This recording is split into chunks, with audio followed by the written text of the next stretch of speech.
श्राद्ध का अर्थ है श्रद्धा पूर्वक जो कुछ दिया जाए।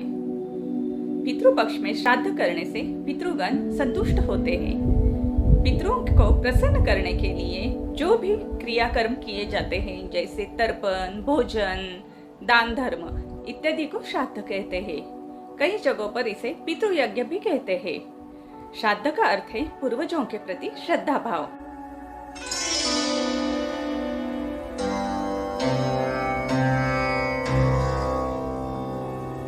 इस सृष्टि में हर चीज अथवा प्राणी का एक जोड़ा है, जैसे कि दिन रात, अंधेरा उजाला, काला सफेद, अमीर गरीब, नर नारी, सभी एक दूसरे पर निर्भर है या फिर एक दूसरे के पूरक है।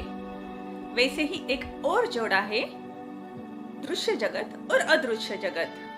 दृश्य जगत यानी कि वो जगत जो हमें दिखता है, और अदृश्य जगत यानी कि वो जो हमें नहीं दिखता है। ये दोनों भी एक दूसरे पर निर्भर है और एक दूसरे के पूरक है। अदृश्य जगत अपनी सक्रियता के लिए दृश्य जगत के श्राद्ध पर निर्भर होता है। हिंदू धर्म के अनुसार पितृलोक में पूर्वजों की 3 पीढ़ियां निवास करती है। पितृलोक स्वर्गलोक और पृथ्वी के बीच का स्थान माना गया है। यह क्षेत्र मृत्यु के देवता यम द्वारा शासित है, जो मरने के बाद व्यक्ति को पृथ्वी से पितृलोक की तरफ ले जाता है। जब अगली पीढ़ी का मृत्यु होता है, तब पहली पीढ़ी स्वर्गलोक में चली जाती है और भगवान से मिल जाती है। इसीलिए श्राद्ध का प्रसाद भी नहीं दिया जाता। इस प्रकार पितृपक्ष में केवल 3 पीढ़ियों को श्राद्ध संस्कार दिया जाता है।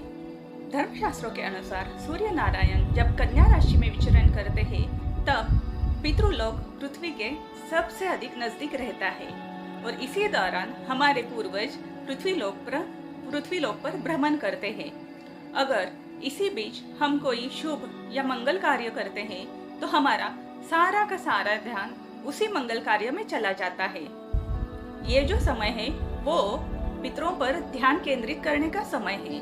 तभी तो हम सही तरीके से तर्पण कर पाएंगे और उनको प्रसन्न कर पाएंगे। इसीलिए इसी दौरान कोई नई खरीदारी जैसे कि कपड़े और गहने भी वर्जित मानी गई है। यहाँ तक कि हमारे घर के बड़े कहते हैं कि इसी बीच हमें सौंदर्यवर्धक कोई काम जैसे कि नाखून काटना, बाल काटना आदि नहीं करना चाहिए, क्योंकि उससे हमें खुशी मिलती है और मन उत्साहित होता है। लेकिन ये समय शोक का समय माना गया है। जैसे किसी के देहांत के बाद हम 10 दिन तक मातम मनाते हैं, शोक मनाते हैं, वैसे ही हमें इन दिनों रहना चाहिए। हालांकि ये सब किसी धर्म ग्रंथ में नहीं लिखा है, लेकिन इससे हम पितरों को मान सम्मान देते हैं, रिस्पेक्ट देते हैं। जैसे कि अगर हमारे घर में कोई मेहमान आ जाए तो हम उसका पूरा ख्याल रखते हैं, उनकी आवभगत करते हैं, उन्हें अच्छा खाना खिलाते हैं, क्योंकि हमारे संस्कृति में कहा गया है अतिथि देवो भव। तब हम मेहमानों का पूरी तरह रिस्पेक्ट करते हैं। वैसे ही पितरों का रिस्पेक्ट करने के लिए, उन्हें मान सम्मान देने के लिए हमें ये सब चीजें नहीं करनी चाहिए।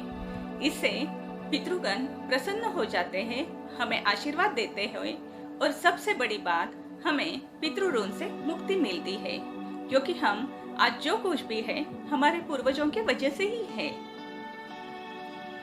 और ये सारी चीजें तो हम 2 हफ्ते के लिए टाल ही सकते हैं। दोस्तों, अगर आप जानना चाहते हो कि पितृपक्ष की शुरुआत कैसे हुई, तो मेरे इस अगले वीडियो पर जरूर क्लिक करना, और हाँ, सब्सक्राइब करके बेल आइकन दबाना मत भूलना।